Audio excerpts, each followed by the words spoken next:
Testing, un, deux.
Testing, testing, testing, testing.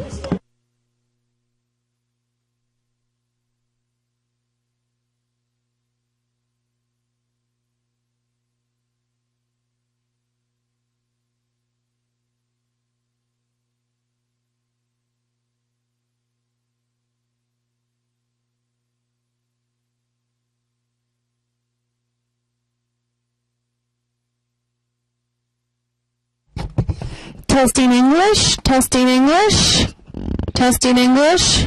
Arthur, can you hear me? Arthur?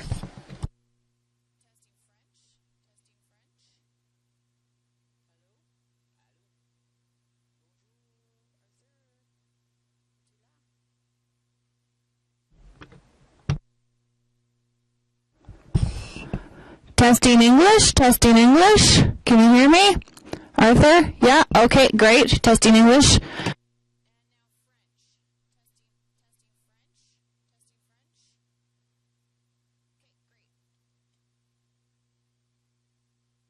Testing English, testing English.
Good morning, ladies and gentlemen. If I could ask members of council to take their seat and members of the public to take their seat, we're going to start the meeting. Bonjour, mesdames et messieurs. Order, please. If I could ask members of the public to please take a seat, and members of council, we're going to start the meeting. Ladies and gentlemen, welcome to the meeting of Wednesday, May 25th. Bienvenue au Conseil municipal de la Ville d'Ottawa pour le 25 mai 2016. Before we have our moment of reflection, I would ask Councillor Wilkinson to offer a comment on the passing of Ernest Robert Kingham, a former municipal councillor. Councillor Wilkinson, please. Thank you, Mr. Mayor. Bob Kingham, we always just knew him as Bob, came on council with me in March Township in the 70s. He served for several terms in March Township, and then the first 2 terms of the city of Canada, he was at that point an alderman when we still had aldermen in those days. One of the things that he did was he and his family together actually designed the Canada logo, the stylized maple leaf with the K on the side, and they did it in Canada colors of green and brown and yellow. And the committee that was looking at it said, it's a nice design, but we don't like the colors. And so if you look today, you'll see it was actually silver gray and burgundy where the color selected, but the design was done by the Kingham family. Bob was a lifetime volunteer. At the end, he was volunteering at the Queensway Carleton Hospital. And he passed away very suddenly about 10 days ago. I was at this funeral last week, and I was just with his condolences to his present wife, Rosemary, his former wife, Mary Lou, and his son, Sean and Ian. So I'd like, during our moment of silence, to just remember Bob and the service he did to, not just to Canada, but to the whole city. Great. For those of you who are able to, would you please rise for a moment of personal reflection and remain standing as we introduce the singing of our national anthem.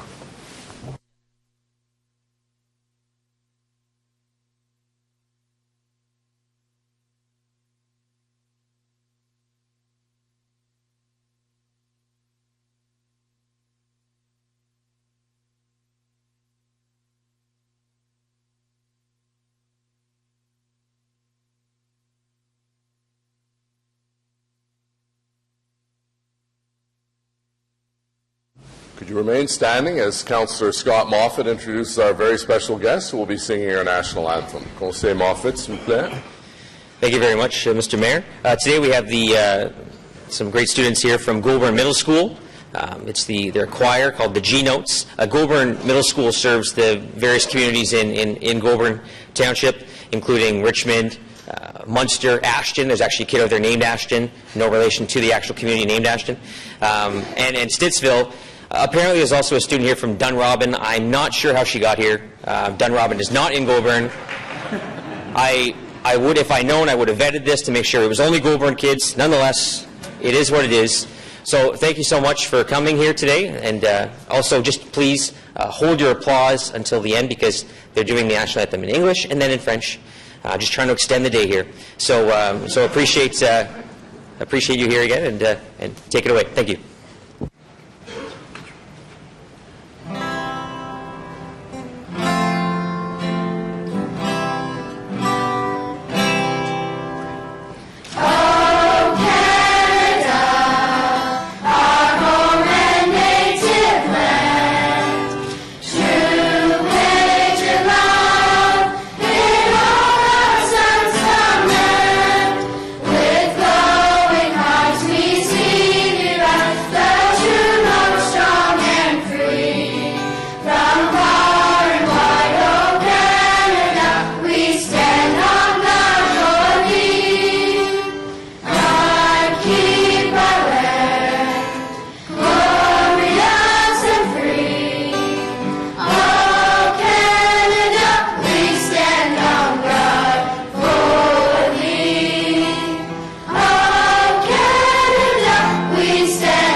Well, thank you very much to the students from Goulburn Middle School. Alors, merci beaucoup à les étudiants de Goulburn Middle School pour son audition de Haut-Canada. It's now my pleasure to present this meeting's Mayor's City Builder Award to Divya Masalimani.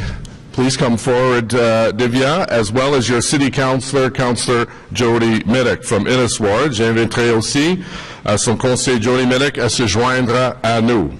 Could the Councillor Jody Middick join us as well? With you as well, and feel free to come up and take a picture. And Councillor Middick.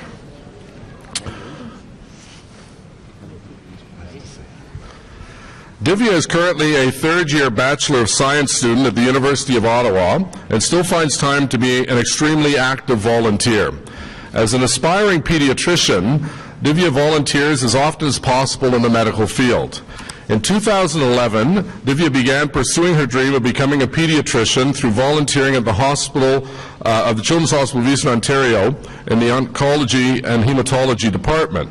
She is also a familiar face at the Ottawa Children's Treatment Centre preschool, where she assists children with special needs. Divya also assists residents at of the Leisure World Caregiving Centre Madonna Long-Term Care Community in Orleans with activities, meals, and transportation. Somehow managing to find time through volunteering in the medical field, Divya has a diverse range of other volunteer experience in other fields as well.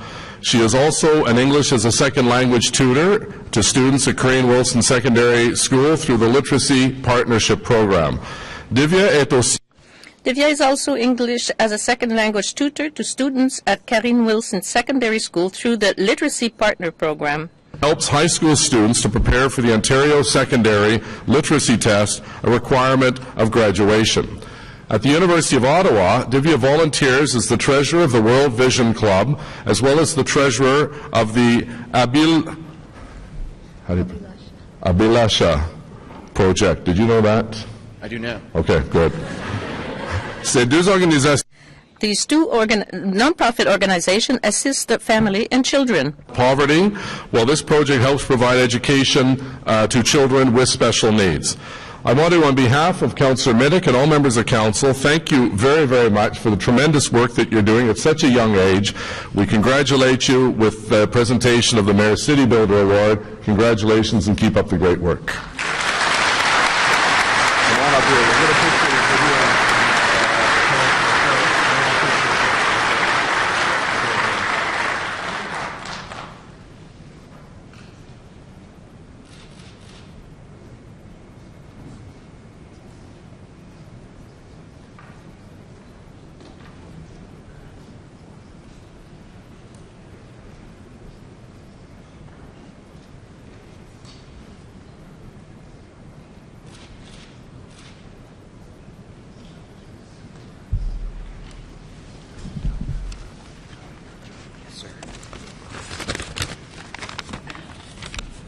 Good morning, everyone.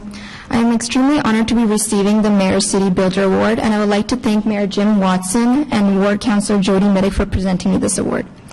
I feel sincerely grateful for the recognition I have received for my work. Winning this award would not have been possible without the inspiration I have received from my parents, my seniors, and my colleagues, for whom I have the deepest respect for. I am able to conquer obstacles and challenges and able to perform better because of them. I sincerely thank each and every one for helping me reach this stage where I can proudly look at this award as a mark of my achievement. I also promise to only get better at my work so that I can inspire more individuals and make a change in the community. Thank you.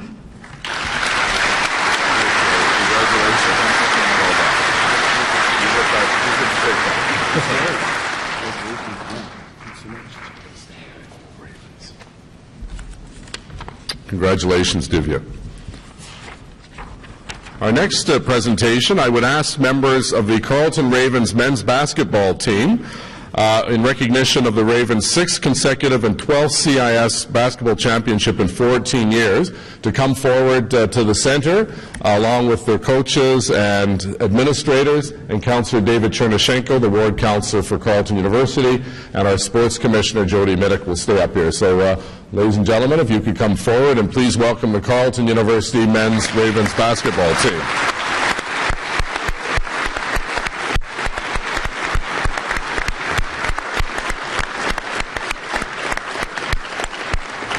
form a semicircle around there.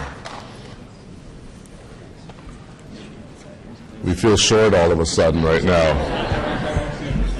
So wait, I gotta be in the front of these guys. I'm used to being behind everyone. Well, we'd like to, of course, welcome Councillor Chernyshenko, Councillor Middick, Sports Commissioner, Jennifer Brenning, from Director of Athletics at Carleton, Dean Petrodis, Jafith Masuruka, Richard Elias Anderson, Aaron Chapman, Greg McManus, Bruce Marshall, of course, members of the men's basketball team for being upstairs for a reception with us earlier with members of council. Back in March, the Ravens made us all proud once again by capturing the W.P. McGee Trophy when they won the CIS National Championships in Vancouver. This is the Ravens' 6th straight national title and their 12th and 14th year in 14 years, and that is an incredible accomplishment. Now, it's hard to put in words just how impressive this Carleton basketball team is. Il est vraiment difficile. It's hard to put into words just how impressive this Carleton basketball is. The team played a strong and well-executed game, defeating the Calgary Dinos in the championship game 101-79. The Ravens have set the bar when it comes to excellence in university athletics here in Ottawa and certainly throughout Canada. You have consistently proven that you are truly one of Canada's great sports teams, and your class and sportsmanship make you all tremendous role models and ambassadors for not only our cities, but our country's up-and-coming athletes. Votre classe And your class and sportsmanship make you all tremendous role models for not only our city, but also our country's up-and-coming athletes. Made us proud and continue to make our city very, very proud. I extend my sincere congratulations to the Carleton Ravens men's basketball team on your national title. And now I have the pleasure of presenting the team with a proclamation. I'd invite Dean, the assistant coach, to join me for the presentation.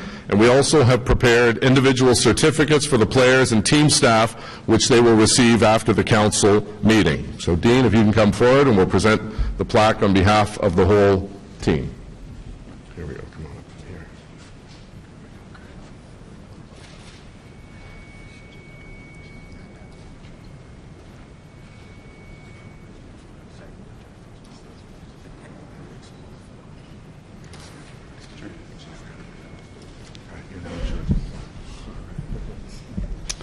I just want to, on behalf of the team, thank Mr. Mayor and member of council for inviting us. I think this is, we've been here a few times, and I think the team always looks forward to, I don't think we've been here 12 times, but I think we've been here a couple.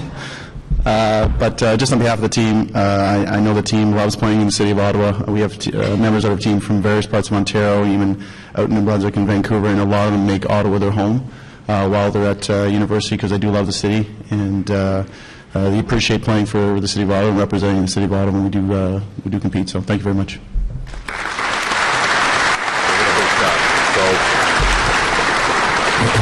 We'll get one group shot here for Roger. I believe we have some medallions and certificates that we'll give to you after the formal presentation. So, Roger, if you want to take charge.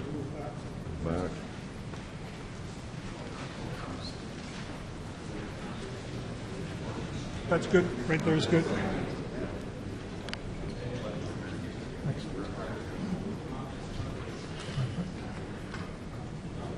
Okay, perfect. Just aim it down a bit, please. The certificate. No, just tilt it. Oh, towards me. No. Sorry.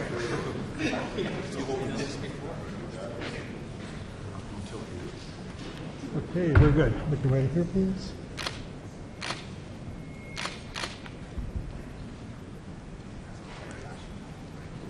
Thank you.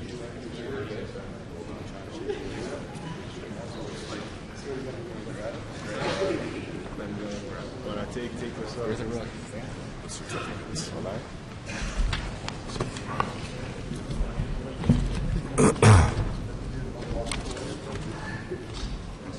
Thank you. Take care. Bye-bye.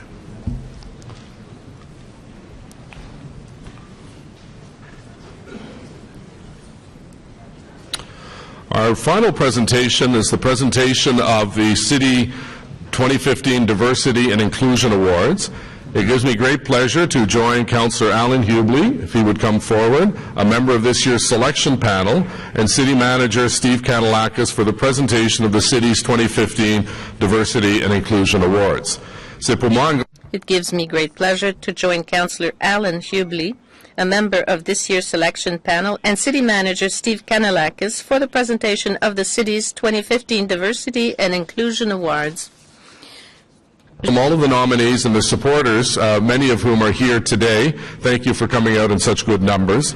This award recognizes city employees who strive to promote diversity and inclusion for employees and residents. It's an acknowledgement of professional excellence and dedication to our city and our residents. And this annual award recognizes both individuals and teams who demonstrate a commitment to fostering a positive and respectful work environment at the City of Ottawa. It is recognition of those individuals who provide quality services to the diverse populations we serve, and the nominees have demonstrated a strong commitment to making our city a better place for all. They have demonstrated a commitment to removing barriers and creating equal opportunities for everyone. Ils ont témoigné de leur engagement. They have demonstrated a commitment to removing barriers and creating equal opportunities for everyone. It's important that people feel safe, valued, and respected in our government and in our city, and we're continually looking for ways to improve services, accessibility, and our business practices to better respond to and reflect our community's diversity. We're also dedicated to attracting and retaining a workforce that is diverse and representative of the population we serve. It is my honor to recognize employees who are helping to make this a reality. Nominees here today have distinguished themselves in a number of ways and are being recognized for initiatives that foster a culture of respect and equity in the workplace. A significant testament to our commitment is the fact in 2016, for the 5th consecutive year, the City of Ottawa has been named one of Canada's best diversity employers.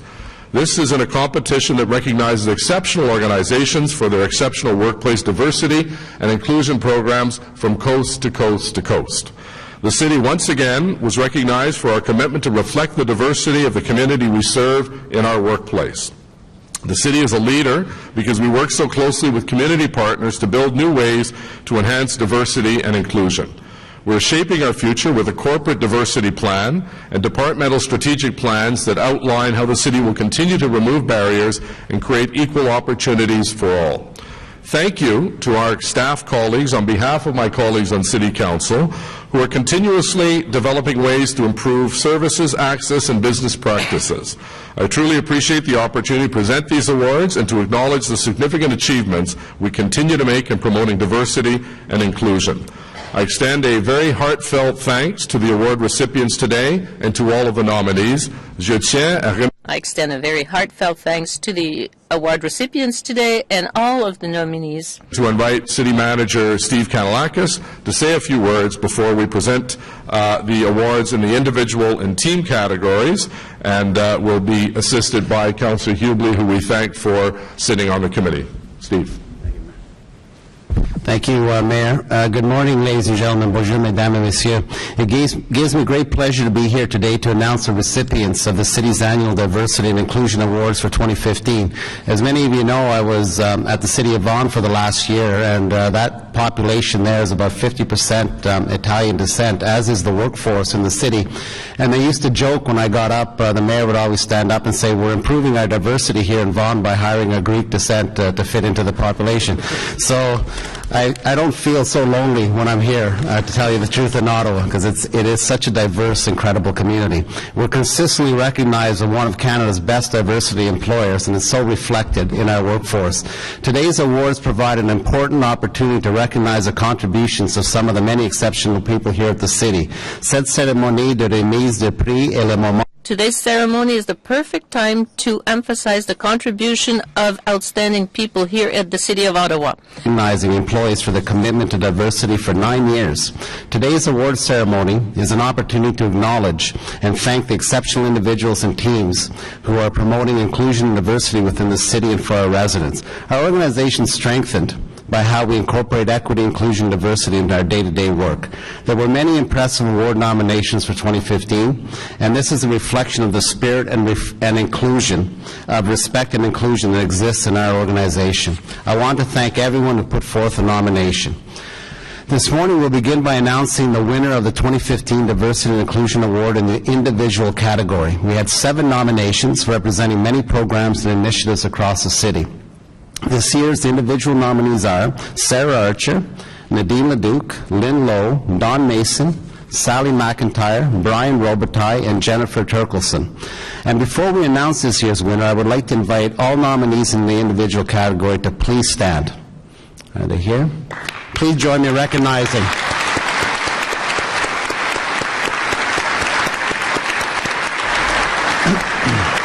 Thank you. There are 2 honorable mentions in the individual category. The first is Nadine Leduc with the Security and Emergency Management Branch of Emergency and Protective Services. Nadine was nominated for her central role in developing the Ready Seniors program. She was instrumental in customizing the delivery of emergency preparedness information to immigrant seniors and seniors living in poverty. Thank you, Nadine.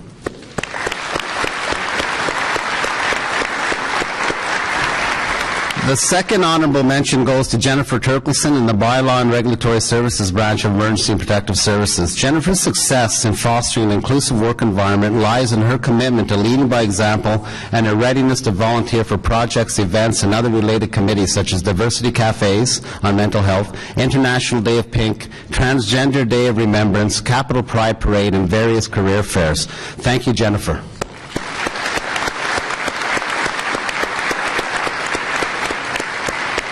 And now I'm pleased to announce the winner of the 2015 Diversity and Inclusion Award, which goes to someone I know very well, Don Mason from the Parks, Recreation, and Cultural Service Department.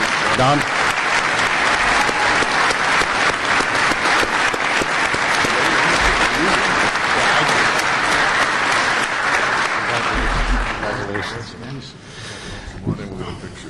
Don, I'm just going to read the little bio while we're doing it. Don has acted as an advocate for many special population groups and has found innovative ways to engage some of the city's most vulnerable residents through programs such as the Community Center Basketball League and the Ottawa Youth Gang Prevention Initiative. With thousands of participants every year, the initiatives Don has spearheaded promote the city as an employer of choice and provide valuable exposure and opportunities within hard-to-reach communities. Congratulations, Don, and thank you for all you've done to improve the lives of many of Ottawa's most vulnerable. Thank you.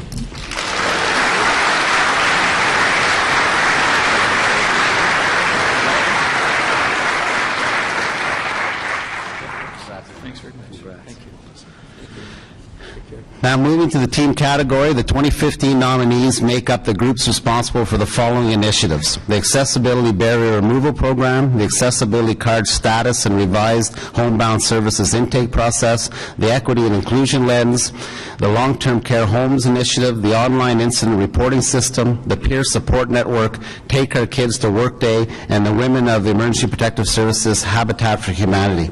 I would ask that all the team nominees please stand, and I invite everyone to join me in a round of applause and appreciation of their contributions.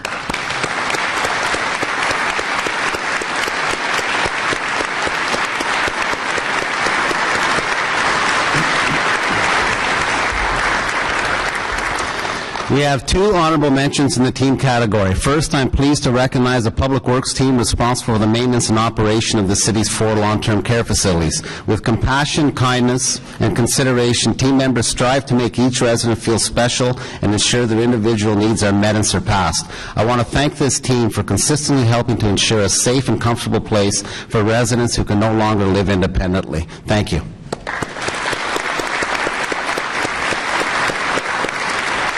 The second honorable mention in the team category is for the Ottawa Public Library Group that is responsible for the Accessibility Card Status and Revised Homebound Services Intake Process. The Homebound team developed and implemented 2 significant initiatives to reduce barriers and improve services to customers who are unable to visit the library due to age, illness, or disability. Congratulations to all the team members, and thank you for professionalism and dedication to accessibility and for providing support to customers and caregivers.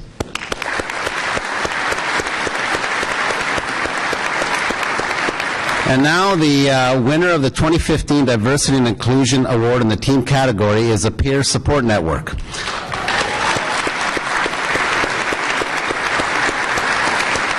If I can ask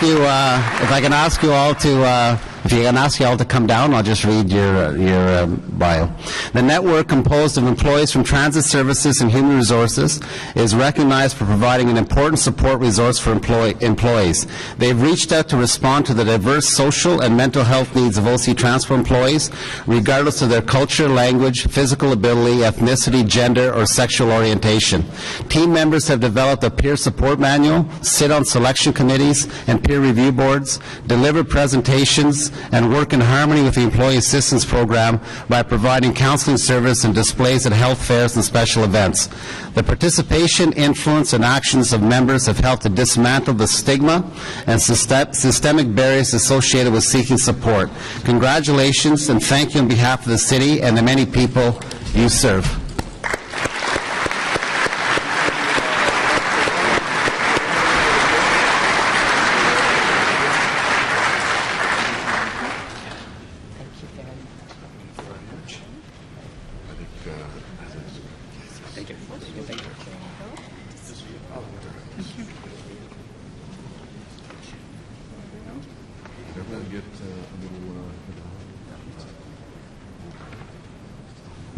Christina front center.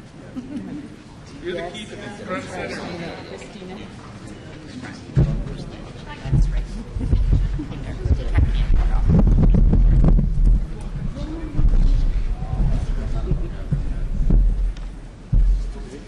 Okay, a few people back here. We don't see.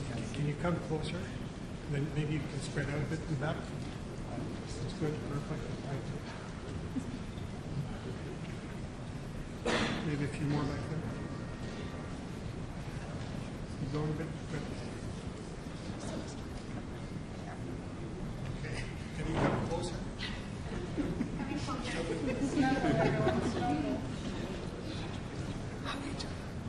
Yeah, that's good.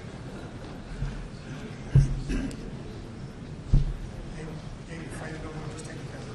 That's it.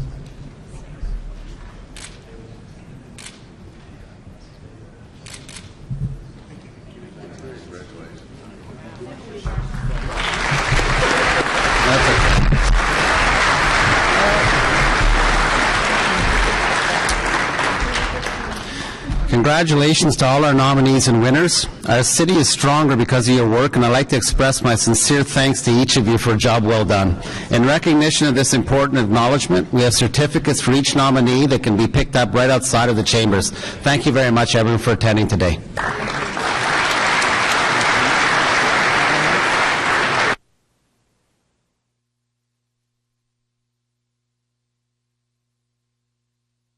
Well, congratulations to all the nominees. Thank you all very much for being with us today and for the good work that you do on behalf of all citizens.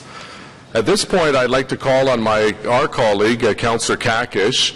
As you know, Councillor Kakish was appointed as our special liaison for refugees, and I felt it was appropriate that we have an update from Councillor Kakish on the activities involving our new residents to Ottawa, and I also thought it was appropriate that he bring us up to date on two major events that are coming up that I would encourage all members of council and members of the public who are watching this here in the chamber or on television to attend.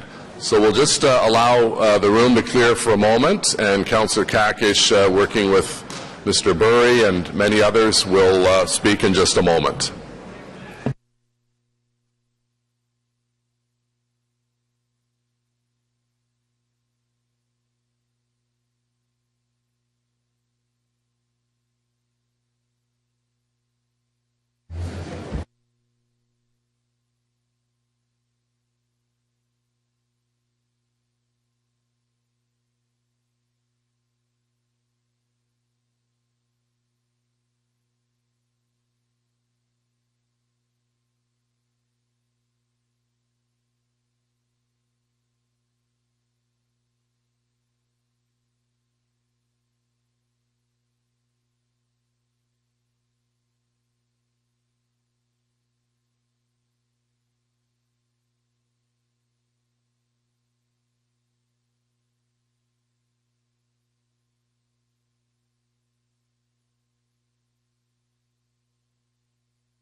Okay, so if I could ask Councillor Kakish, please, to begin the presentation. Councillor Kakish, Thank please. you very much, Mr. Mayor. I thought everybody here was here for the update, but I guess not. So, very pleased to provide a update to colleagues on the refugee efforts of the City of Ottawa, and we have a PowerPoint presentation there. So we'll walk through that, and obviously have Dr. Burry, who's been the lead for the city side of this as well, next to me for any questions at the end of the presentation.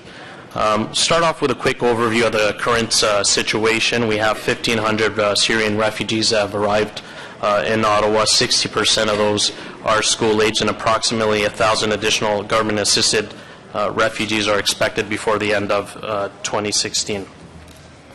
It's important to highlight, in terms of the Ottawa context, a couple of items, and before I do that, I think we should always emphasize the fact that immigration and refugees are a federal responsibility, and the role that the city has been playing is very much one of a convener, facilitator, and service provider.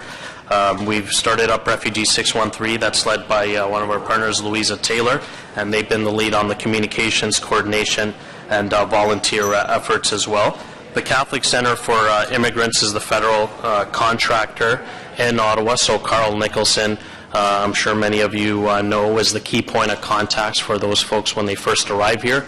They're the ones that put them initially in the hotels for the first little while, and they give them their basic information, like their health cards, their OHIP cards, and all that basic information that you need when you move to a new country.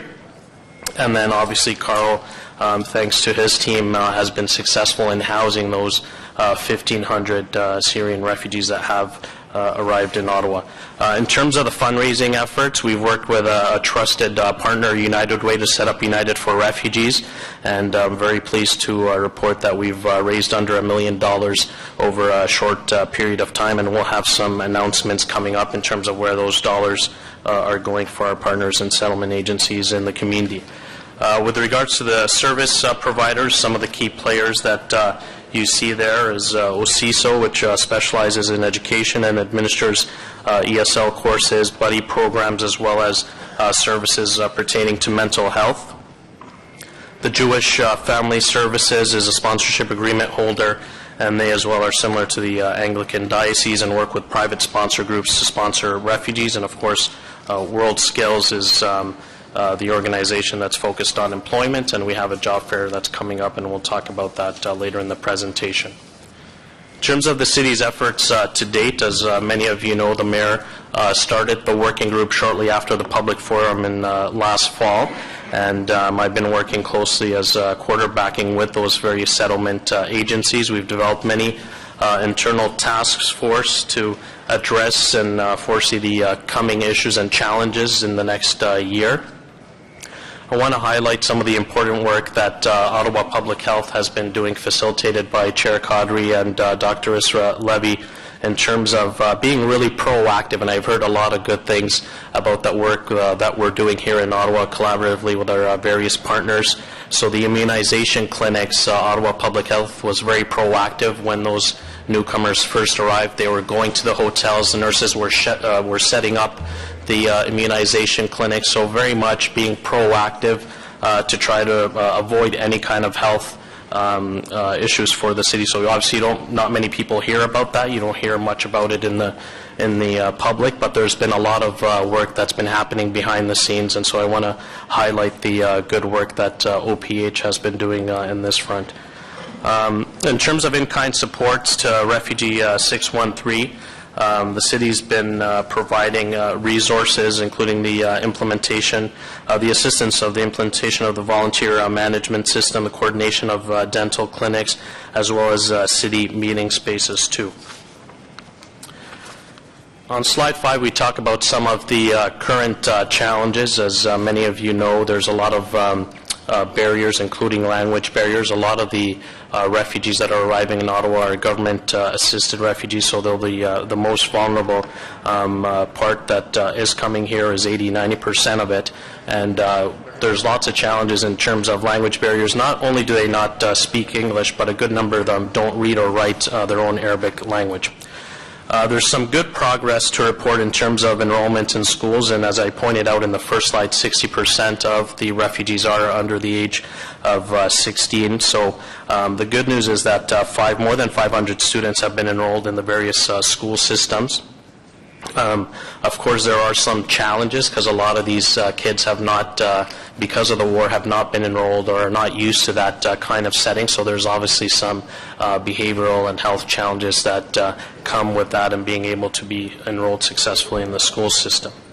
Health needs as well, obviously, as you can imagine, coming from the war zone and having lived through all that, there are obviously various mental health needs, there are various dental needs as well as physical. We're seeing some physical disabilities with some of the folks that are coming here. And again, on the dental front, I want to highlight some of the good work that OPH staff have been doing. A lot of these families have not been to a dentist in their life, and I know Dr. Burry's volunteered as well some of his time to help with the treatment, and I visited the clinic on Maryville last week to see some of the great work that our staff have been doing there, and lots of people stepping up from the private sector as well. Dentists offering to treat some of these folks in their own clinics and also taking the time to go to the OPH dental clinics to help these refugees.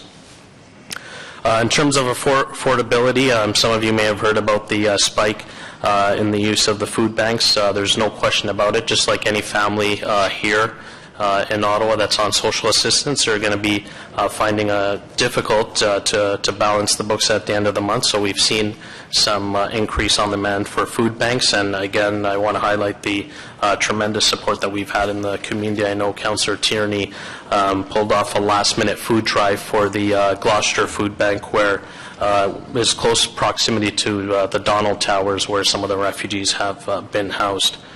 Lack of systems knowledge, as you can imagine, there's a lot of foreign things to someone that's coming to a completely different country. Some of the challenges that you see with basic stuff like the use of ATM machine or the banking system, things that we take for granted or that second nature to us. The time and the volume, the influx of refugees that have arrived has made it a bit more challenging for our partners in the community to be able to take the time in terms of showing the proper orientation as a result of those volumes. Moving forward in terms of the medium and long-term pressures, there's no question housing and the affordability and retention of housing is going to be a big issue for us. The average market rents in Ottawa are 30% higher than Ontario Works shelter allowances, and Ontario Works rates are lower than the Refugee Assistance Program rates. In terms of youth integration, we're very much focused and focused on those efforts in terms of specific summer programs that will be occurring, and Refugee 613 is currently in the process of mapping summer programs and services for youth across the city, and will identify the gaps. Obviously, again, given the majority of the newcomers are youth, we want to make sure they're kept busy with good things so that they don't go on the wrong path. In terms of employability, we really needed to dig down to understand the demographic of the refugees that are coming, and obviously, as you can imagine, with 80 or 90% of them being government assistant refugees, we're looking at a lot of backgrounds in terms of skills and trades and those type of industries. So we're not talking about high-tech jobs or any of those, although in the private sponsored refugees you do see some of those high-skilled jobs and other various backgrounds. But in terms of the GARs, we're focused on ensuring that the job fair we have coming up is focused on having the right employers there. With regards to transportation, the adults are funded through the Transit Refugee Assistance Program, but their children are not. Funding for transit will cease once those refugees, should they move on to Ontario Works. I also want to take the opportunity to highlight the many OC Transpo drivers who have been volunteering their time to drive the buses and to move large amounts of newcomers from events or to various religious organizations and community happenings that are been happening in Ottawa. And I want to thank our chair, Blay, and manager, John Manconi, for helping facilitate some of those opportunities with OC Transpo. On slide 7, we move into the the big issue for us here, and I'm sure many of you have heard of it, is month 13, and that's when the federal funding ends for the refugees, and so that's when the challenges will start, and we'll see some of them becoming onto the social assistance in the province, and which, of course, we start getting more involved there, and that's why we have Dr. Burry here. Thank you. One of the things that we've done with the entire initiative has been very proactive in terms of the planning and assisting our partner organizations. I'd like to thank my colleague Pierre Poirier and his group, who helped with logistics and a lot of convening of meetings, particularly early on, so that we had a very clear understanding of how many people coming, when they were coming, where they were staying. What we're going to be looking at for month 13 is actually doing something that we've not done previously. Typically, federal sponsored or refugees are largely invisible to us as a community or as a social services provider.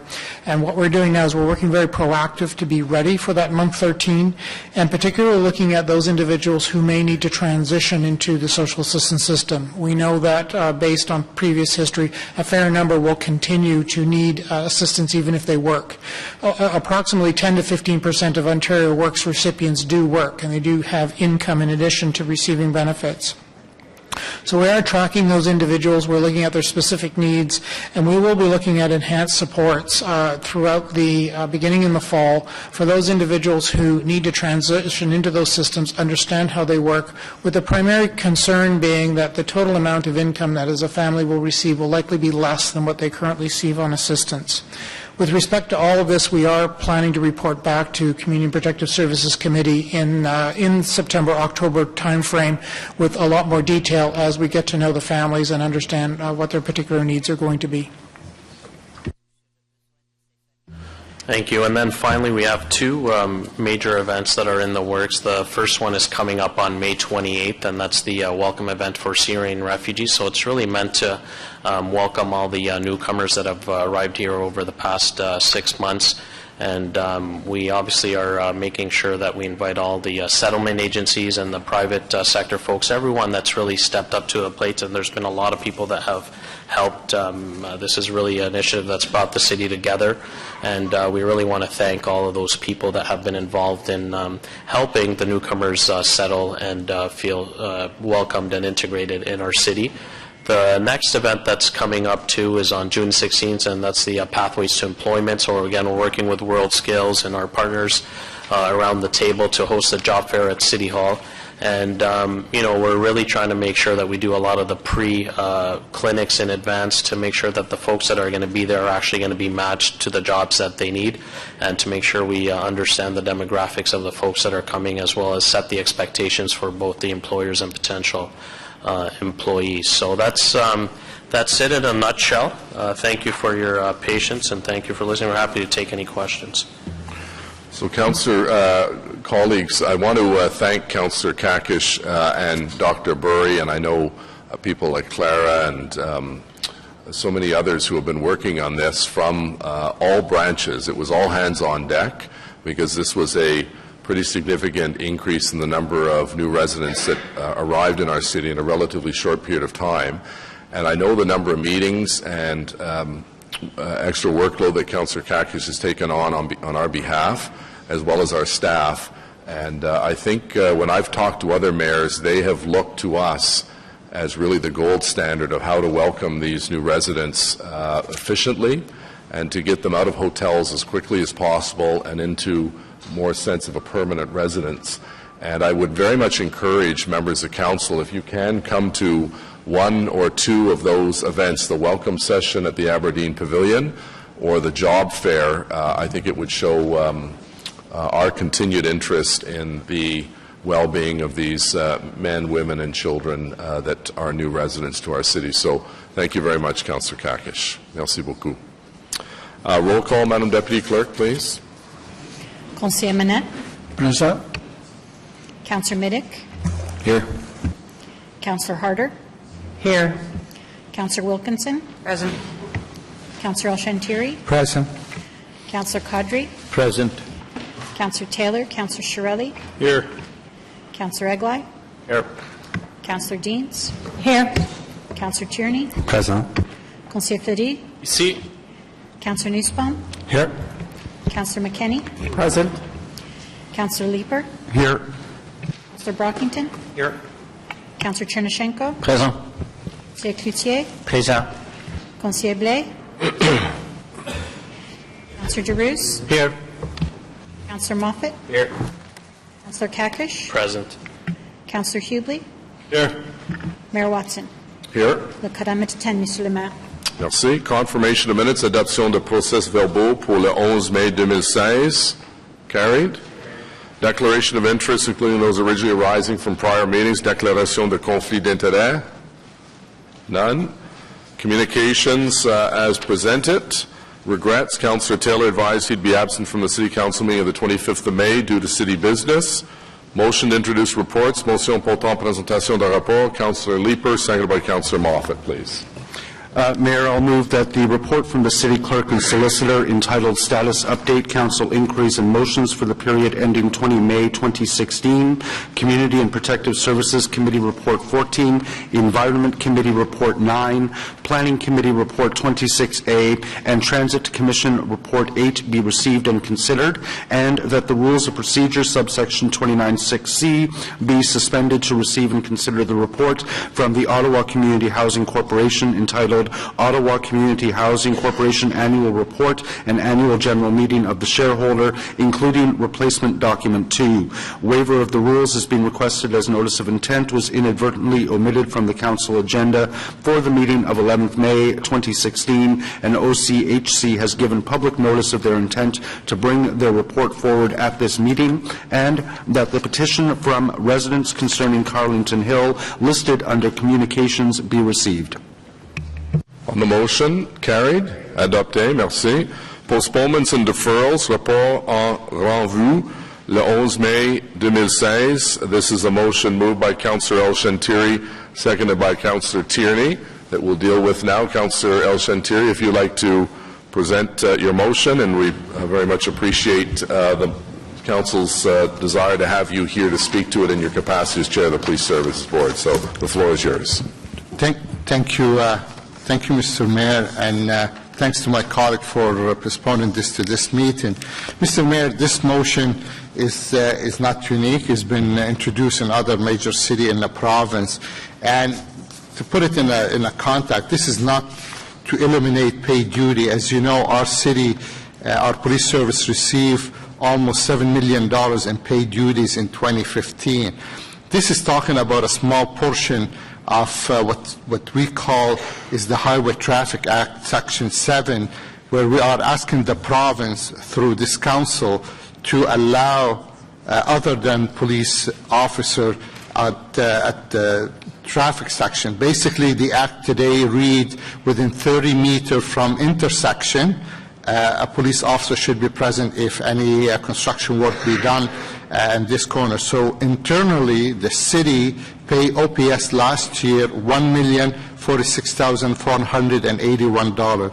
Now, we're not saying we should eliminate this, but what we're asking the act to be amended to allow the flexibility. So if we do need a police officer, we can call on a police officer. If we don't, we'll have a traffic staff dealing with those issues. So this is really to give us a little bit more flexibility, and it's not to take away the responsibility from the police, but as a matter of fact, to help the police to be focused more on police work versus standing on the side of the road when the light bulb be changed on a traffic light or a street light. That's where this really talk about. And I heard, the construction company normally pay for this, the city does not. That's not what we're talking here about. This is specifically the city internally has paid the police.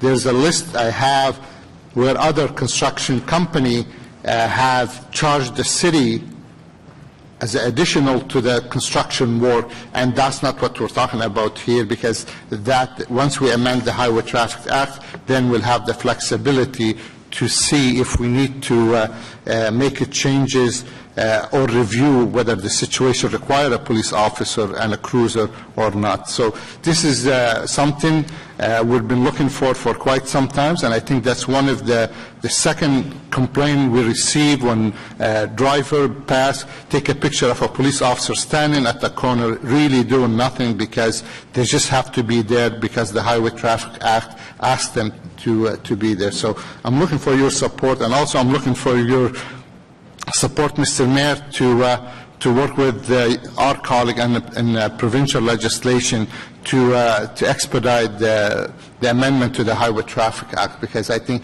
that will benefit a lot of municipalities, including ours. Thank you, Mr. Mayor. Thank you. Others on this issue? I'll just offer a comment. I know that Minister Naqvi, I believe, will appreciate this motion that Councillor Elshantiri and Councillor Tierney have brought forward, because I too receive complaints all the time from people the cost of having a full-fledged first-class police officer doing basically parade duty. And these parades, as you know, are all non-profit, and they're charged for police costs. In many instances, the police costs are the most expensive part of things like, Dickinson Days and Manotick that's coming up this weekend, or the Pride Parade, or other activities. And I know Councillor Monette has been at the forefront of helping to create the auxiliary service. There's also a role for the auxiliary to expand, because many of these parades do not require an officer fully trained to do police work to, in essence, be blocking a barricade at Bank and 2nd Avenue for a parade. And it's not disparaging the good work the police officer does. It recognizes that there's more important work for the police officers to do. So I would hope that we would all support this, and I certainly, if it's passed, I know I'm going to be in Toronto, I believe, one day this week to meet with some ministers, and I will raise this and actively support it, because it certainly has the support of many other municipalities, and including AMO as well. So on the motion, carried. Thank you, Councillors Elshantiri and Tierney. The next item on our agenda is City Clerk and Solicitor, Greffier Municipal, Council inquiries and motions for the period ending May 20th pour la période le 20 mai 2016. Received. Committee reports.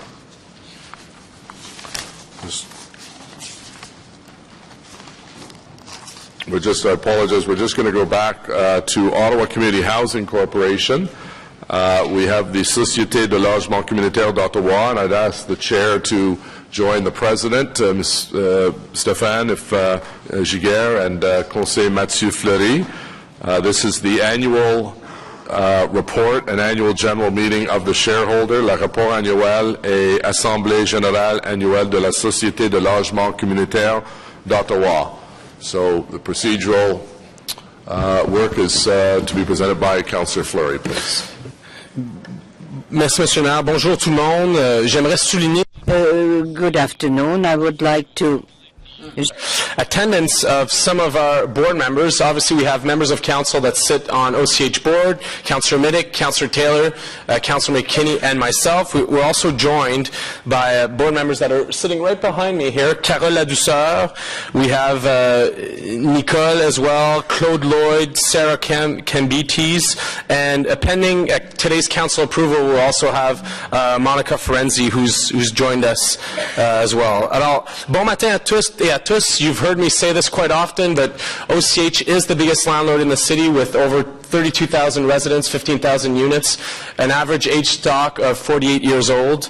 2015 was an important year for us under the leadership of our CEO, with three key things in my mind. Obviously, the portfolio management framework that many members of council have heard me speak about, having all the facts on our property. That's really the work that was undertaken in year 2015, and we're already showing key partnerships that are established as part of that program. Obviously, the maintenance standard review, including our approach to pest management, and then finally the foundational document that can lead us for the next 10 years as our strategic plan, with key yearly objectives to meet for us. Alors évidemment, je vous passe à notre PDG.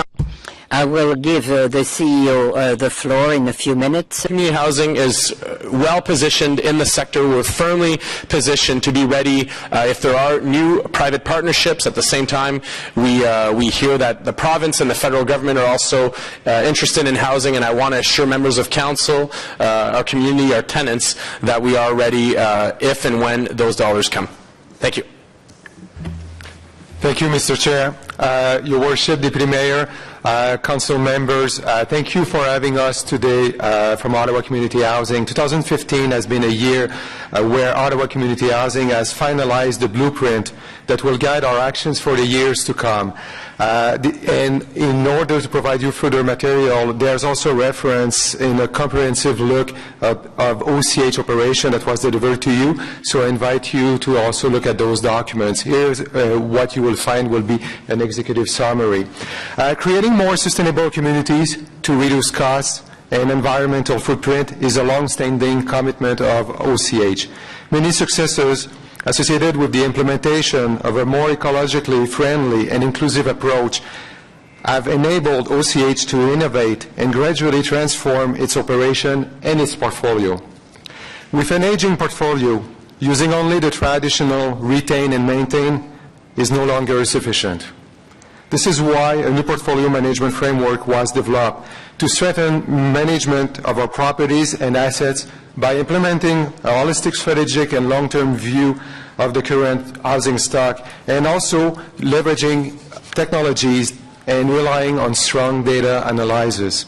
For example, in 2015, we started the build of 2 new properties, the expansion of Michelle Heights and the rebuild of Haiti Courts. The retrofit measures also generated benefits such as the phase 2 of the LED retrofit program in conjunction with the City of Ottawa. We saw 20,000 fluorescent lamps being replaced with LEDs, reducing OCH costs by 30%. The water retrofit continues to generate millions of dollars of cost avoidance each and every year for Ottawa Community Housing, all reinvested in our capital repairs. Very important. OCH remains committed to delivering quality services with a focus on the tenant experience. Tenant experience is the client experience. A tenant satisfaction survey was conducted in 3 areas in 2015: the homes, the community, and the services. The overall satisfaction score was 75%. The survey has allowed OCH to now focus on key areas that are relevant and important for our tenants. OCH also launched a new website, a website that improves accessibility and communication to our tenants in multiple languages. Very important to recognize here. In 2015, OCH continued to foster collaborative partnerships. We work with private sector, with agencies, different groups, and this is to enable our capacity to deliver healthier and safer communities. These included a letter of agreement between Ottawa Community Housing and Ottawa Police Services, promoting communication and collaboration between the agencies. The Carlington Health Resource partnership is another interesting one for OCH, which will lead to create a hub and providing 42 new homes to older adults combined with a medical clinic. The community volunteer participation rates has also increased in 2015 by 26%, up to 1,000 volunteers coming in our communities, helping us delivering better quality of life to our tenants in their homes. As well, we have now also an employee volunteer program that we have deployed. Our capacity to deliver our strategic goals and quality services to tenants relies on our people. People, they are here, leaders. And it's very important, an employee survey has measured the overall engagement rating and shown a 7% increase since 2012. Again, our staff, OCH, and our tenants were also recipients of corporate awards and recognition in the sector, showing and demonstrating that we are a leader in the sector of housing, and very importantly, also demonstrating the capacity to deliver on the goals that our chair spoke about earlier. Together, we work to operate within budget. Through operational efficiencies, OCH was able to contribute to an additional $654,000 to our reserves. Very important. In 2015, OCH developed its 10-year strategic plan with 4 key goals which sets future direction and focus. In 2016, you will hear more and more about that plan. Very important for us, this is our roadmap. They are aligning the tenants' needs and services, ensuring that they are well aligned, nurturing the communities, building stronger communities, managing properties and money differently, and creating a culture where people are inspired to lead and continuously improve. As the second largest social and affordable housing provider in Ontario, OCH continues to innovate and be recognized as a leader in the sector. We will remain on track to build a strong future for the tenants. We are thankful that our shareholder, the City of Ottawa, for being an engaged partner on many, many fronts. Your support through incentives such as a tax exemption or your investment in affordable housing allows OCH to build new affordable homes and invest in our buildings, which house 32,000 residents of Ottawa. Au nom des locataires, on behalf of the tenants, thank you for your support.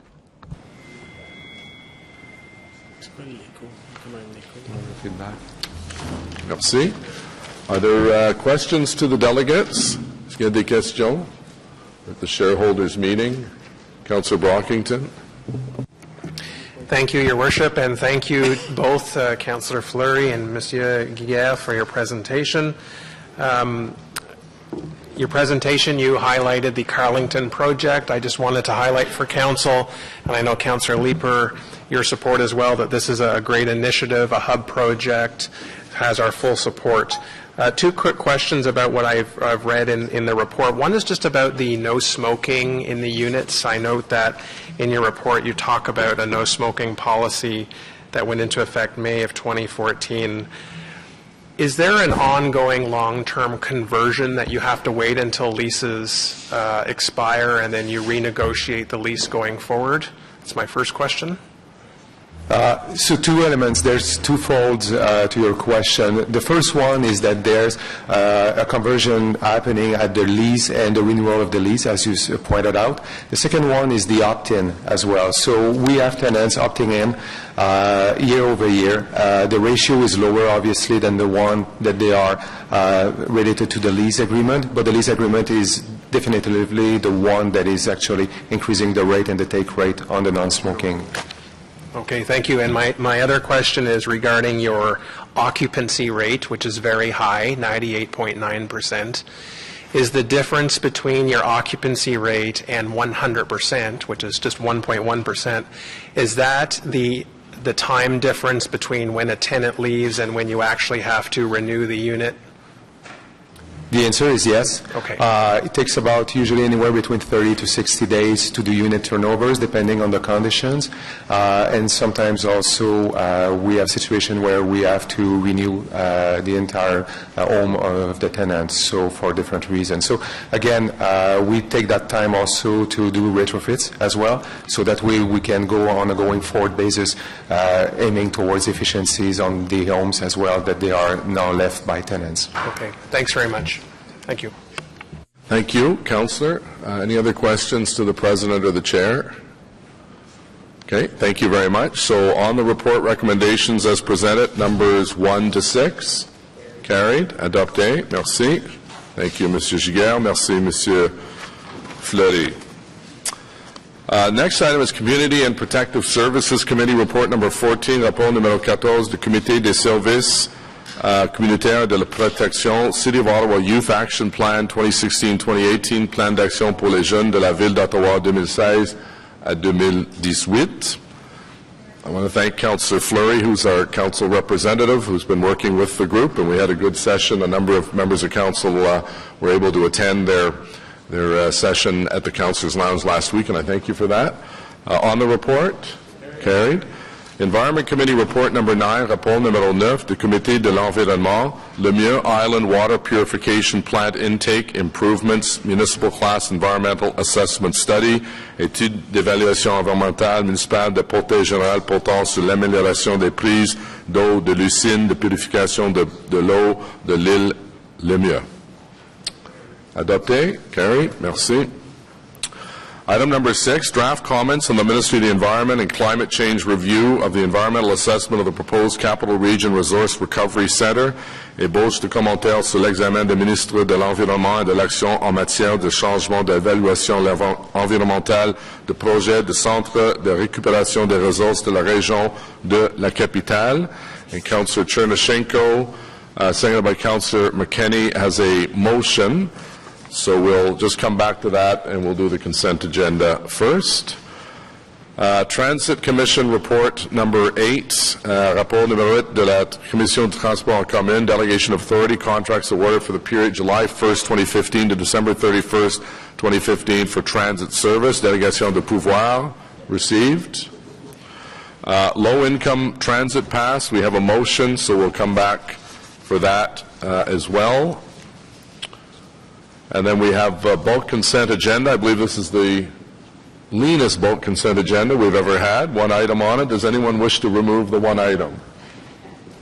No, on the bulk consent agenda as presented. Carried. All right, so we'll come back to our first item where we have a motion. This is on the proposed Capital Region Resource Recovery Center. Councillor Chernyshenko, if you'd like to introduce your motion, seconded by Councillor McKenney, please. Thank you very much. This was an item that, needless to say, has generated and did at committee meetings some considerable input and concern from members of the community. The motion here is putting into appropriate legal language direction that was given to staff stemming out of some of the concerns that we heard.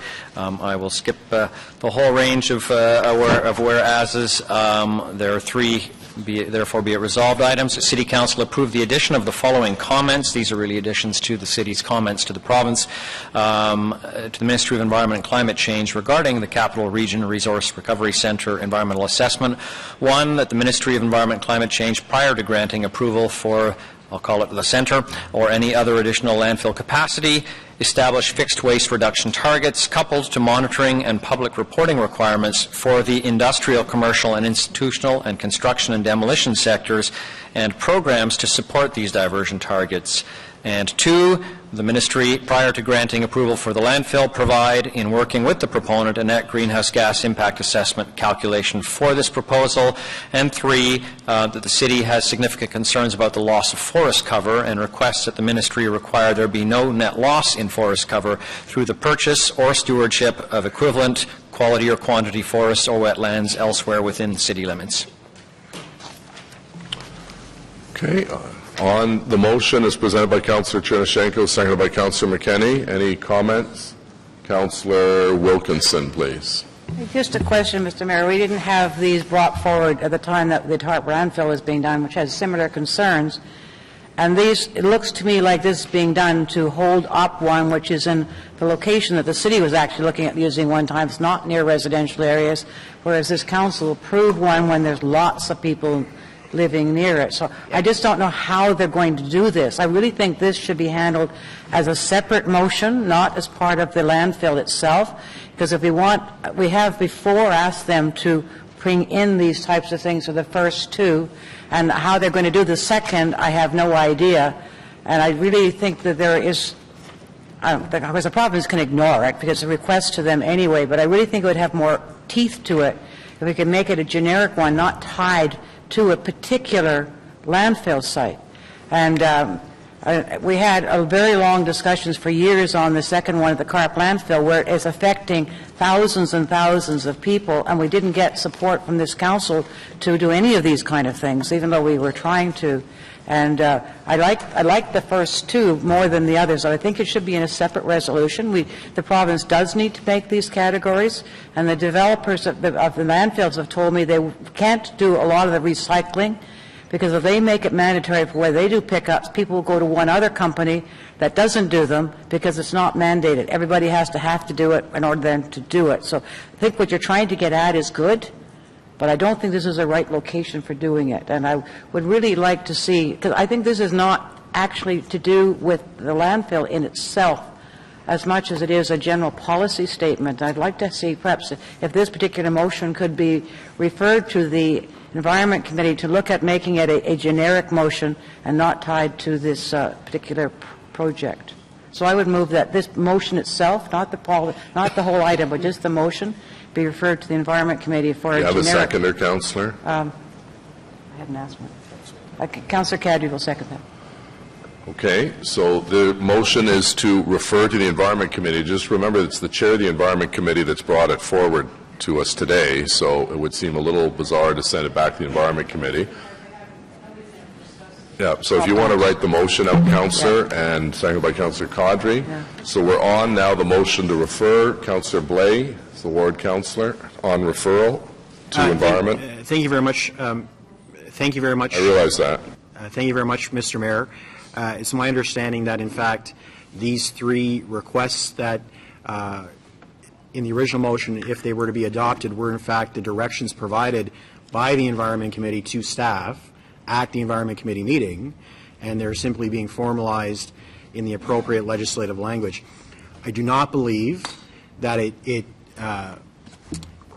requires that these things come into place only for one particular proposal. It says before such a proposal is approved, do these things, and I believe the intent is to do these things province-wide, and specifically the city to have certain authorities over IC&I and C&D, which has been the policy of this council for a very long time.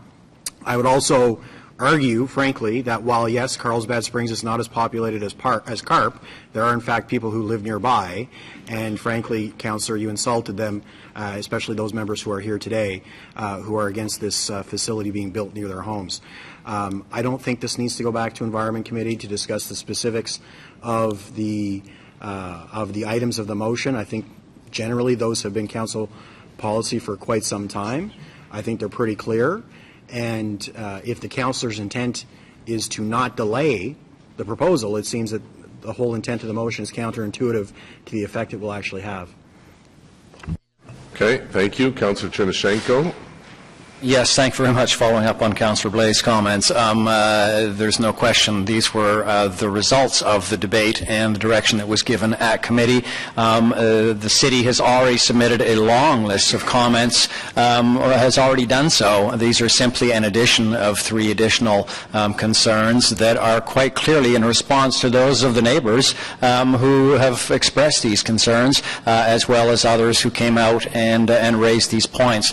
There is no such thing as a generic landfill, so there should be no such thing as a generic city comment that we give to all landfills.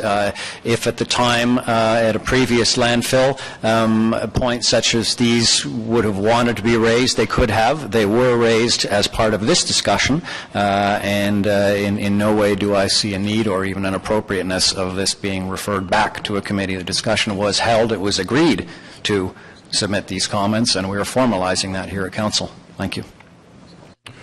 Okay, so Councillor Wilkinson, would you like to wrap up your referral motion? One of the things, Mr. Mayor, I hadn't seen this motion until just now when it's put on it, so we didn't have time to discuss it at all. It may have been discussed at committee. I wasn't able to get to that meeting. I do consider it generic. If you read the thing, it's talking, they refer to it before approving this landfill, but the policy is to get a policy on how the provincial government deals with recycling and reuse of commercial materials. And it is something that we've asked before, but we maybe need to strengthen that policy that we've asked it before. And we asked for it then before they approved it, and they still approved one. So whether they just ignore this one or not, but I think we need to make it tougher. If you tie it to a particular landfill, I don't think it has the same strength as saying that right across the city, all commercial garbage, basically, should have the same. The province says it should have 60% diversion, and they put no rules in place to make it happen. We need to have those rules in place. We've been asking for them for years. Councillor, it is on referral. You have to address the referral matter, please. So I think we need to refer it in order to make it a citywide policy as opposed to tying it to one location. The principles in here are citywide. They're not tied to one particular landfill. Thank you.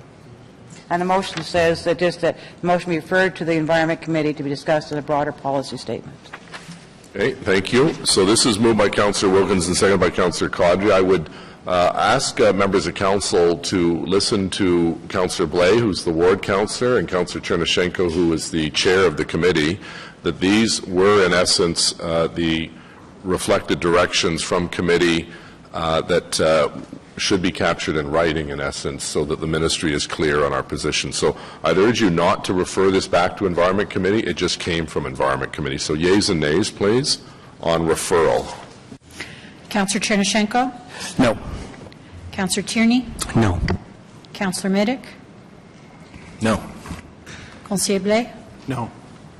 Councillor El-Shantiri? Yes. Councillor Eglai? No. Councillor Caudry? Yes. Councillor Fleury? No. Councillor Brockington? No. Councillor Wilkinson? Yes. Councillor Deans? No. Councillor Harder? No. Councillor McKinney? No. Councillor Manette? No. Councillor Cloutier? No. Councillor Nussbaum? No. Councillor Moffat? No. Councillor Shirelli? No. Councillor Kakish? No. Councillor Leeper? No. Councillor Hubley? No. Councillor Taylor? Councillor DeRuse? No. Mayor Watson? No. 3 yeas, 20 nays. Okay, so that motion is defeated. So we're back now with the Chernyshenko-McKinney motion. Does anyone else wish to speak to the amendment or the report at this point? So on the amendment, carried. On the report as amended, carried. Thank you. The next item that's been held is the low-income transit pass.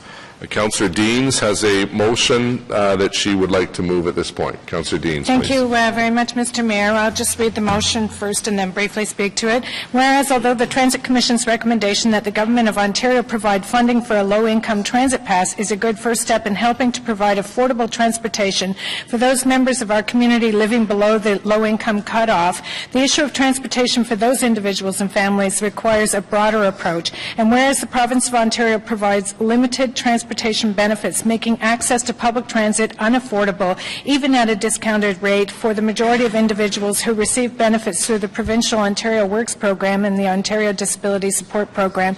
And whereas, even if a low-income transit pass was funded by the province and adopted by Ottawa City Council, there would be hurdles for low-income residents being able to afford a pass because transit is not defined as a mandatory benefit by the province. And whereas there are additional transportation hurdles for those low-income individuals and families who live in areas that are not served by public transit, for example, Ottawa's rural communities, or who live in underserved areas where those who work shift work or overnight whose commuting hours do not align with the transit services in their neighbourhoods, and where a low-income transit pass would not be of help. Therefore, be it resolved that, in addition to requesting that the province provide funding for a low-income transit pass, City Council also requests that the Government of Ontario, as part of its commitment to transform social assistance in Ontario, consider instituting a mandatory transit and transportation benefit for Ontario Works and Ontario Disability Support Program recipients. And Mr. Mayor, just to speak to this briefly, 2 weeks ago we heard at Transit Commission the strong desire to create a low-income transit pass for residents of Ottawa. We heard from delegations about all of the positive impacts this would have on their lives, and we also heard from staff about the cost of implementing such a pass.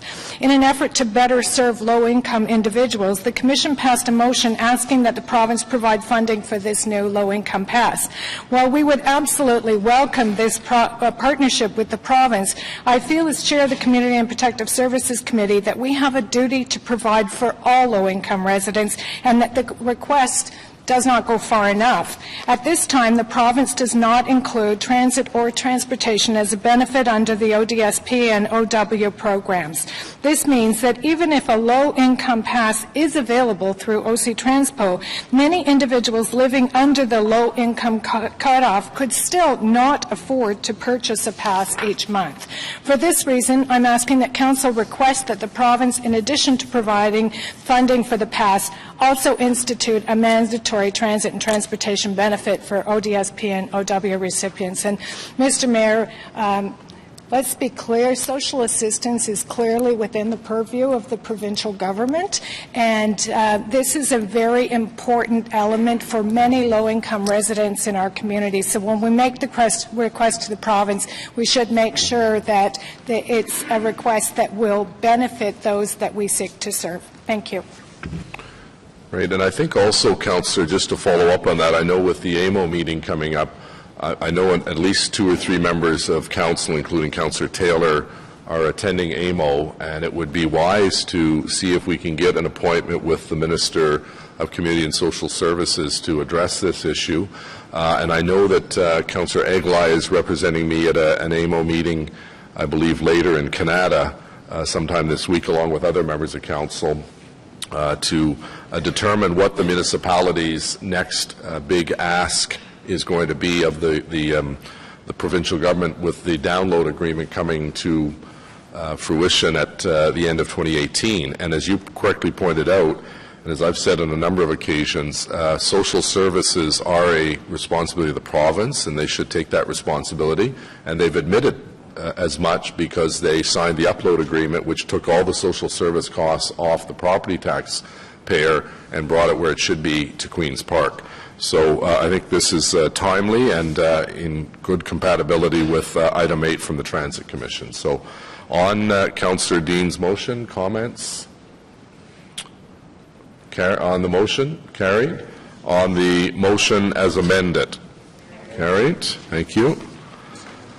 Next is disposition of items approved by committees under delegated authority suite à donner des articles ratifiés par les comités en vertu de pouvoirs délégués. Received. Motion to adopt reports. Motion portant adoption de rapport. Councillor Leeper, seconded by Councillor Moffat, please. Mayor, I'll move that the report from the Ottawa Community Housing Corporation entitled Ottawa Community Housing Corporation Annual Report and Annual General Meeting of the Shareholder, including Replacement Document 2, the report from the City Clerk and Solicitor entitled Status Update, Council Inquiries and Motions for the period ending 20 May 2016, Community and Protective Services Committee Report 14, Environment Committee Report 9, Planning Committee Report 26A, and Transit Commission Report 8 be received and adopted as amended. On the motion, seconded by Councillor Moffat, carried. Carried. Merci. Thank you. Next is motions of which notice have been previously given. Motion dont avis a été donné entièrement. Councillor Dean, seconded by Councillor Harder, please. Thank you very much, Mr. Mayor. I'll just read the motion first. Whereas Canadian demographics indicate that seniors are one of the fastest growing population groups in our communities, with nationwide projections by 2036, their numbers will represent 24.5% or 9.8 million citizens. And whereas according to the 2011 census from Stats Canada, 116,590 seniors aged 65 and over reside in the City of Ottawa, making up 13.2% of the total Ottawa population. And it is expected that by the year 2031, the number will grow to more than 1 in 5 residents living in Ottawa over the age of 65. And whereas the City of Ottawa has benefited from the many tireless hours of volunteer work and leadership generously donated by local senior citizens, and whereas senior citizens have helped to build our communities through active living, shared knowledge, and a diversity of experiences, and whereas the month of June is recognized by the Province of Ontario as Seniors Month, therefore be it resolved that Ottawa City Council declare June 2016 to be Seniors Month in the City of Ottawa. And I'll just speak very briefly, Mr. Mayor.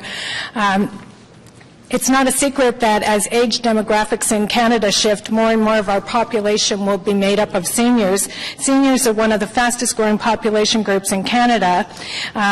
That shift in population will be highly visible for us at the municipal level. During my years as a councillor, I've made the needs of seniors one of my greatest priorities. For some, transitioning to an older adult lifestyle may mean financial instability, isolation, or mobility issues. That's why, as the co-chair of the Seniors Roundtable and chair of the Community and Protective Services Committee, I'm an advocate for the seniors, not only in the community of Gloucester Southgate that I represent, but for all seniors in Ottawa.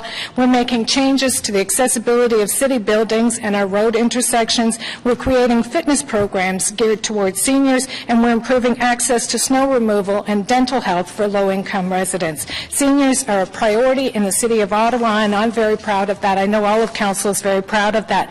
I'd also like to acknowledge the many seniors who have been instrumental in building our city. Many seniors devote hours each week volunteering for our community through schools, community association events, and charities. For example, at the Greenbelt Community Centre in my ward, there's a fantastic group of seniors who volunteer every day for the Friends of the Ottawa Public Library Association used bookstore. Without them, the bookstore wouldn't exist. Let's send the message to the seniors in Ottawa that they are important and valued. I hope you'll join me in declaring June 2016 as Seniors Month in the City of Ottawa. Okay, thank you. Other comments? Anyone against seniors? No? All right, on the motion? Carried? Thank you. Councillor Chernyshenko has a motion seconded by Councillor Eglai. Councillor Chernyshenko, please. Well, following that lead, anyone against the environment? This motion, I say this in the most positive way, is a symbolic motion that stems from a national movement of citizens who would like to see environmental health, environmental rights have stronger legal protection, and are simply calling on cities to endorse this Blue Dot movement and its motion. I was asked by a few councillors that, or perhaps it was suggested that if I didn't read the entire motion, this might be more favorably received, and I have no need to read the entire motion. I'll just highlight the key pieces. So the Blue Dot movement is calling upon municipalities to adopt declarations recognizing their residents' right to a healthy environment and calling for action from provincial and federal governments to strengthen environmental rights legislation. It is that. It's calling on other levels of government to strengthen that legislation.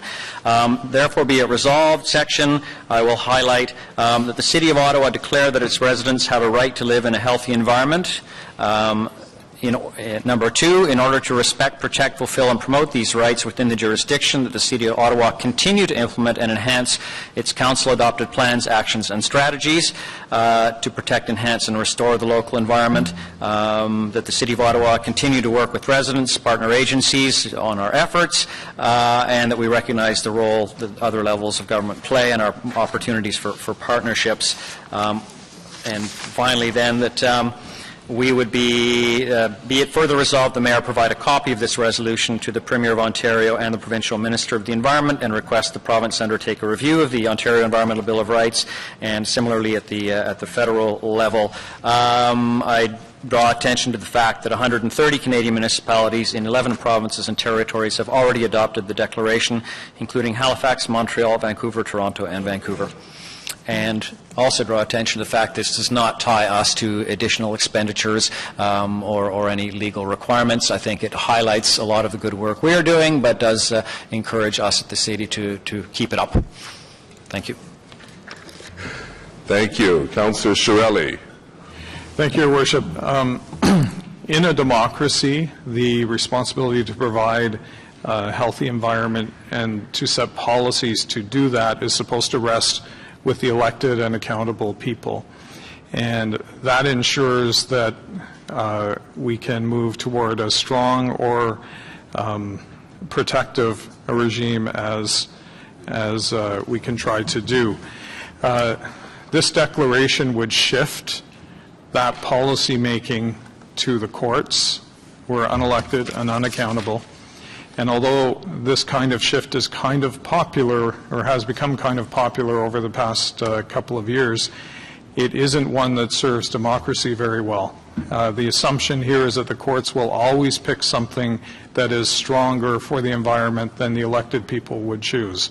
And I think the history of court decisions does not support that. So in a democracy, policy setting is supposed to sit with the elected people, and therefore with residents and the voters. Shifting it to the courts through something like this is not something that will accelerate protection of the environment. Okay, Councillor Eglai, please. Councillor Egley. Thank you, Mr. Mayor. It's good to see that Councillor Shirley's just finished reading Malcolm Gladwell's The Outliers.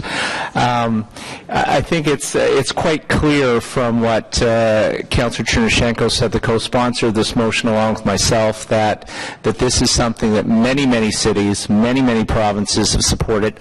And contrary to what Councillor Shirley said, and what I suspect Councillor Hubley might say in a few minutes, this motion, to me, simply recognizes the good work that our city is already doing.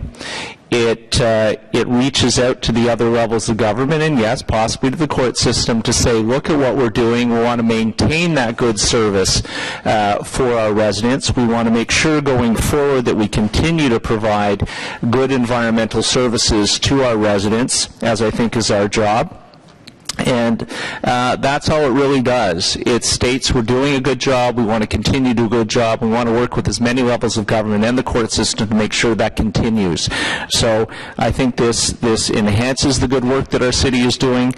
It will make it better going forward, and along with 130-odd cities and the number of provinces, I think it's the right thing to do, I think it's the pragmatic thing to do, and I think it sends a very positive message. So I'll be supporting this motion. Thank you. Councillor Hubley. Thank you very much, Deputy Mayor.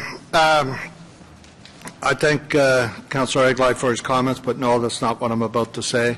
I'm surprised that Councillor Egley wants to support a motion from David Suzuki, who creates more greenhouse gases than any one of your residents, and it's well documented in the media. So I don't look to this gentleman for any leadership on real change in the environment. My concern here with this motion, however, is we're already doing a lot of this. Our water comes out, and I think we have to give thanks to the city staff for the good work they're doing here. Our water comes out in all 10 categories that's measured. It comes out at the top every year consistently. We're doing very good at supplying drinking water. This council and the previous council has made significant investments in our waste management, how we handle our sewers, upgrading our sewers and stormwater features. And I think we're setting a very good example by our actions. So I don't see the need for I'm sorry, I'm going to forget the word that Councillor Chernyshenko used, but I'll insert pandering, but I think you had a better word for it, for this motion. So I'm surprised we need to do this. I think instead what we should be doing is promoting what we have accomplished, how we as a city have reduced our greenhouse gases in our buildings and our fleets, and all the different ways that we're doing better for our environment. And so therefore I can't support the motion. Thank you, Deputy Mayor. Thank you, Councillor Hubley. Councillor Wilkinson. Thank you, Mr. Chair. I think this is basically a statement of principle. I agree with Councillor Hubley. We are doing a lot of these things already. We have bills of rights and various other things in Canadian policy, and having a statement of principle, which is what this is not a bad thing to have on our record, because we do have very good air right now most of the time, but we may not always have it. We have clean water. We want to keep it that way, and all the other things that are in here. So I think we should let people know what our principles are, and that's what this is. And to not say this is almost like saying we don't care if we don't do these things, and I think that's an even worse message to send out. So I support this. There is nothing in here that's going to be directly causing us funding, et cetera, because it is a statement of principle and a statement of following up on things that we're already doing, which it talks about in here. So I actually support this motion. Thank you. Thank you, Councillor Wilkinson. Councillor Moffat. Thank you. I don't have any statements. I just have a question I haven't been able to get an answer to, and I was looking at what other municipalities have done, and yes, other municipalities have passed this symbolic gesture. That's what municipalities do. That's what local councillors do. They pass symbolic gestures because it looks good at the time. But some questions that have been asked that haven't been able answers to have to do with this notion that there's no financial implications. I'm curious if someone is here to answer that question, because the intent of the motion is to lead toward a change in the charter. So if you have a charter right that changes, what's the implication of that charter right? If a municipality has to now fall within charter rights and a right to clean water is a charter right, then if you have someone who can't get a clean well in West Carleton, who do they go to get their charter right fulfilled? So where does that fall into this, and who's responsible for providing that resident with clean water when they otherwise can't get it on their own? Does anybody have an answer to that question? Mr. Mayor, I will, or Mr. Sorry, Deputy Mayor, I will attempt to respond to that. I think the way the mover and seconder have put it with regards to characterizing this as a symbolic motion, I would call it an aspirational declaration. With regards to the recommendations that are found in this particular motion, it talks about asking the provincial government to review its environmental legislation and the federal government to do the same thing, including the Canadian Charter of Rights and Freedoms. And there is, of course, a statutory requirement in our Constitution for how that gets changed. And if this was put in the environment in some way, somewhere, at some point in the future, the expectation from the legal perspective is that all levels of government, federal, provincial, and local government, would comply with the Constitution and comply with whatever the Charter said. With regards to whether or not, Mr. Mayor, there are additional costs buried in this motion, with respect, I don't see them, because at this point in time, I cannot predict what will happen at some point in the future. Right, but ultimately, if this did go to a change in the Charter, there could be financial implications for a municipality. Yes. That's fine. There's no answer for that question. Thank you. Okay, thank you. Councillor Harder, please. Councillor, anyone else wish to speak before? Sorry, Councillor Harder's mic, please. Thank you. I didn't wish to speak on this. I was just going to quietly dissent, but, you know, as usual, the rhetoric starts and it's hard not to speak. So for all of us whose mother said, if everybody in the neighborhood jumped off a bridge, is that what you'd do too? There's no good reason for us, other than maybe for make Councillor Chernachenko feel good. And you just heard good questions from Councillor Moffat to our city solicitor, who said it could be possible that there could be costs associated with this, that we would have to do certain things, that we would put ourselves in a position that we would be at risk. And for the life of me, I don't understand when this city is a leader. And it's not just the city, it's our, as the shareholders of Hydro Ottawa, is an award winner on conservation demand management, on our water, on the advancements we've made, I think, as Councillor Hubley said and Councillor Shirelli, on waste. All of these things are in here. We're doing a good job. We even take time to brag about the fact we're doing a good job from time to time. So there is no good reason, but there could be bad reasons to support this. Thank you. Thank you, Councillor. Anyone else before Councillor Chernachenko wraps up? No. Okay, Councillor Chernachenko. Thank you very much. I can assure you that if there is a right to a healthy environment enshrined in the Canadian Constitution, it won't just be me who feels good. So I think we can expand the importance of this beyond making me feel good here today. Many countries have such constitutional recognition. Sure, if they had constitutional recognition, we should all jump off a bridge, as it was put. That doesn't mean we should too, but this is, of course, something much more positive than that. I am surprised at some who are reading more into this and more negatively than that, but it is what it is. We are here to debate, and it's precisely what we're supposed to be doing here today. This is, as I described it, a call to all levels of government to give further protection to a variety of rights to a healthy environment. Is Ottawa doing well? Yes, we are doing quite well. Are we doing great? Are we doing excellent? Not yet. But we're working towards that. Similarly, hoping that other levels of government will be doing so too, and calling upon them to do that, so we can be doing this together.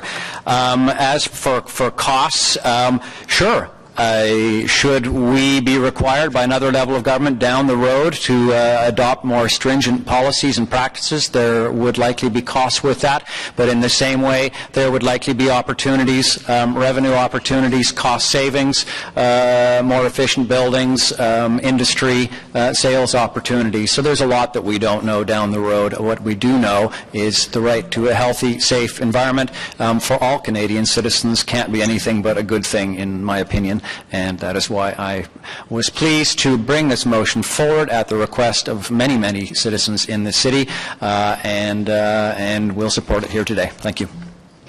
Okay, thank you. So on the motion by Councillor Chernyshenko, seconded by Councillor Aglai, yeas and nays have been called. Councillor Chernyshenko? Yes. Councillor Tierney? Yes.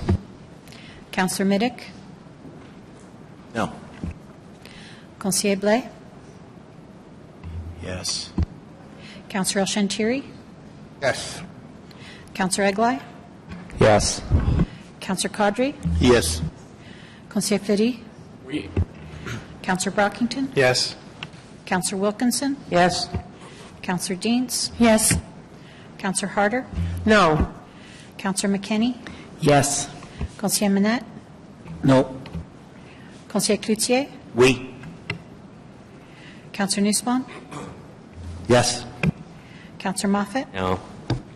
Councillor Shirelli? No. Councillor Kakish? I want David to feel good, yes. Councillor Leeper? Yes. Councillor Hubley? For the taxpayers of Ottawa, no. Councillor Taylor? Councillor DeRuse? Yes. Mayor Watson? Yes. 17 yeas, 6 nays. Motion carries. The next motion that was given to us in advance is moved by Councillor Middick, seconded by Councillor Fleury. Councillor Middick, if you'd like to introduce the motion, please. Thank you, Mayor. As we know, the Ottawa Marathon began 41 years ago, and it's expected to draw 50,000 participants to the city. It's also our largest tourism event, bringing in more than $34 million to the city. The event runs from May 26th to the 29th of this year, boasts 6 events: the full marathon, half marathon, the 10-kilometer run, the 5-kilometer run, and the 2-kilometer run, and the kids marathon for CHIO. So, therefore, be it resolved that the City Council declare May 26, 2016 to May 29, 2016 to be race weekend in the City of Ottawa. Right. So on the motion, carried. Carried. Thank you very much. The next motion is by Councillor Leeper, seconded by Councillor Brockington, with respect to Westboro Fuse. Thank you, Mayor. The Westboro Fuse Festival will be occurring June 10th through 12th in Westboro.